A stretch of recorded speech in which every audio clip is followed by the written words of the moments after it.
In this video, we'll see how to find LCM and HCF at a time. First example is find HCF and LCM of 15 and 60.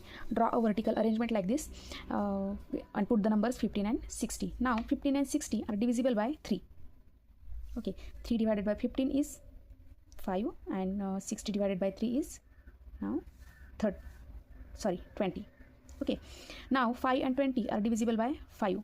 5 ones are 5, 5 4s are 20. Okay, आता या ठिकाणी 1 आहे आणि 4 याच्यामध्ये कुठलाही common prime factor नाही आहे की ज्याने दोघांनाही डिवाइड होईल. 4ला 2ने डिवाइड होतं पण 1ला होत नाही. अशा वेळी आपण स्टॉप करायचं. कधी ज्यावेळेस HCF आणि LCM आपण कंबाईनमध्ये त्या ठिकाणी काढत असतो अशा वेळेस या ठिकाणी एक्झाम्पल स्टॉप करायचं. HCF म्हणजे व्हर्टिकल लाईनच्या लेफ्ट साईडचे जे काही प्राईम फॅक्टर्स आहेत त्याची मल्टिप्लिकेशन. 3 × 5 दॅट इज 15 आणि LCM means all the prime factors and non prime factor. 3 × 5 × 4 1 multiply केलं तर काही फरक पडत नाही. 3 × 5 पर्यंत 15 आहे याचं multiplication. 15 × 4 60.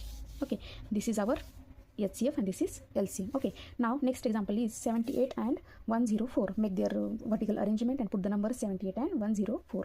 Now 78 and 104 are divisible by 2. Okay, and after division it becomes 3. 2 3s are 6.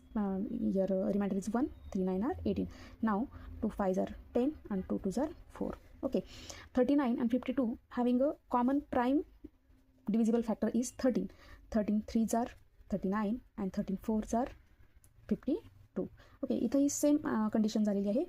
या ठिकाणी 4ला 2 हा प्राईम फॅक्टर आहे पण त्या ठिकाणी आपण 3चा नाही आहे त्याच्यामुळे या ठिकाणी आपण स्टॉप करू. एक्झाम्पल नाव HCF इज हे व्हर्टिकल साईडच्या लेफ्ट साईडचे जे काही नंबर्स आहेत 2 आणि 13 याचं multiplication.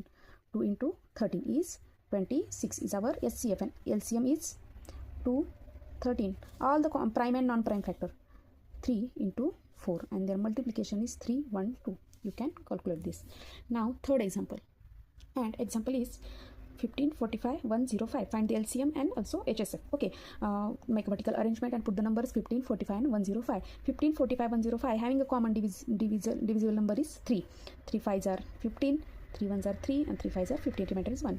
Now 3 3s are 9. Remainder is 1. 3 5s are 15. Okay, now 5 15 and 35 are divisible by 5. 5 1s are 5. 5 3s are 15 and 5 7s are 35. Now all are the prime factors. Now HCF is equal to HCF is the numbers जे काही vertical line आहे त्याच्या left साईडचे जे numbers आहेत ते 3 × 5 is 15. This is our HCF and LCM is all the prime and non-prime factor. There is no any non-prime factor. So 3 × 5 3 × 7 and their product is 3 1 5. You can cross check it. Example is 24 40 80 and 120. आता या ठिकाणी 4 numbers आहेत. 4 नंबरसाठी same procedure आहे की 24 त्या vertical लाईन्समध्ये त्याला आधी ड्रॉ करून घ्यायचं. दॅन नंबर्स पुट करायचे 24 40 80 and 120.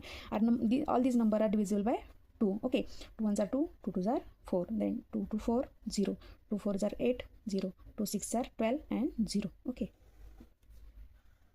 now 12 20 40 60 again divisible by 2. 2 6s are 12, 2 10s are 20, 2 20s are 40, 2 30s are 60. Now all these numbers again divisible by 2. 2 3s are 6, 2 5s are 10, 2 10s are 20, 2 15s are 30.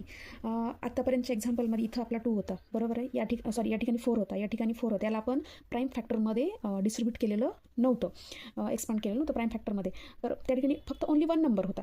इथे पण एकच number होता, इथं पण एकच number होता. त्याच्यामुळे आपण त्याला प्राईम फॅक्टरच्या फॉर्ममध्ये लिहिलेलं नव्हतं. तर या ठिकाणी मोर दॅन 1 नंबर आहेत की जे की प्राईम फॅक्टरमध्ये आपण त्याला डिस्ट्रीब्यूट करू शकतो. 10 आणि 15. तर फर्स्ट 5चं या ठिकाणी काय 5 × 1 त्या दोघांचा प्रॉडक्ट 5 येणार आहे. 10चा प्रॉडक्ट 5 × 2 दोघंही प्राईम आहेत. 15 5 × 3. तर या ठिकाणी 3 असे नंबर आहेत ज्याचं प्राईम फॅक्टरमध्ये आपण डिस्ट्रीब्यूट करू शकतो. 5 × 1 5 × 2 5 × 3. या तिघांमध्ये 5ला तिघांमध्ये पण पेअर आहे. ओके, 5ला तिन्हीमध्ये पण 5 प्रेझेंट आहे. ओके, मग या ठिकाणी जे काही आपला HCF आहे तर तो कशा टाईपमध्ये घ्यायचा. HCF is equal to same की जे काही वर्टिकल लाईन आहे त्याच्या लेफ्ट साईडचे नंबर 2 × 2 × 2 इज इक्वल टू काय होणार आहे 8. आणि LCM घेत असताना लक्षात ठेवा ज्यावेळेस प्राईम फॅक्टरचं डिस्ट्रीब्युशन करत असताना मोर दॅन जर 1 त्या ठिकाणी असे नंबर्स आहेत की ज्याचं प्राईम फॅक्टरमध्ये डिस्ट्रीब्युशन होत असेल तर अशा टाईपमध्ये त्याला सॉल्व करायचं. LCM घेत असताना आधी लेफ्ट साईडचे प्राईम फॅक्टर 2 × 2 × 2 × आणि इथले घेत असताना हा 3 घ्यायचा. त्यानंतर ह्या जे पेअर आहे त्या पेअरमध्ये जे काही 5ला तिन्हीमध्ये पण त्या ठिकाणी काय आहे पेअर आहे, त्याच्यामुळे तो एकदाच घ्यायचा 5 आणि नंतर हा 1 2 3 1 घेण्याची गरज नाही, 2 आणि 3. जर याचं सगळ्यांचं मल्टिप्लिकेशन केलं तर त्या ठिकाणी येणार आहे 240. हा आहे तुमचा LCM. सेम आपण अजून एक एक्झाम्पल सॉल्व करू याच्यामध्ये. Find HCF and LCM of 17 102 170. नाव all 3 number are divisible by 17. 17 तिघालाही भाग जातो. 17 1 17, 17 6 102 आणि 17 10 170. आता या ठिकाणी 1 आलेला आहे.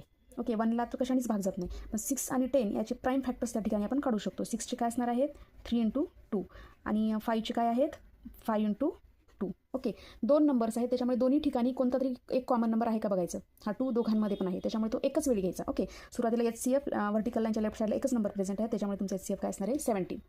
एकच नंबर प्रेझेंट आहे. LCM घेत असताना सुरुवातीला व्हर्टिकल लाईनच्या लेफ्ट साईडचे नंबर घ्यायचे, त्या ठिकाणी एकच नंबर असल्यामुळे मी एकच घेतला. हा 1 आहे, तो घेण्याची गरज नाही. याचे जे काही आपण फॅक्टर्स पडले त्यात जो कॉमन आहे दोघांमध्ये पण 3 असेल तर तिन्ही ठिकाणी असला पाहिजे.